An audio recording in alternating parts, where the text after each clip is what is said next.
Hello friends, very good morning সবাইকে। তোমরা সবাই কেমন আছো? আমি খুব ভালো আছি।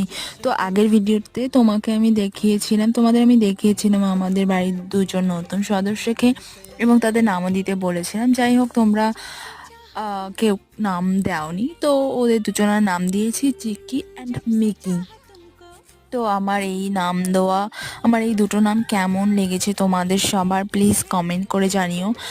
আর ওদের গায়ে কালো কালো হয়ে গেছে, কারণ যেই খাঁচাটা বানিয়েছে সেখানে আলকাতরা দেওয়া হয়েছিল, যার কারণে ওদের গা এমন কালো কালো হয়ে গেছে। তো যাই হোক, কেমন লাগছে ওদেরকে প্লিজ কমেন্ট করে জানিও। আর ওরা দুজন জানো তো খুবই চুপচাপ, এখনো কোনো কথা বলে না, মানে নতুন নতুন এসেছে তো তাই খুবই চুপচাপ থাকে। আম, কোনো কথাও বলে না, আর ডাকলে সাড়াও দেয় না। তো ধীরে ধীরে সেটা ঠিক হয়ে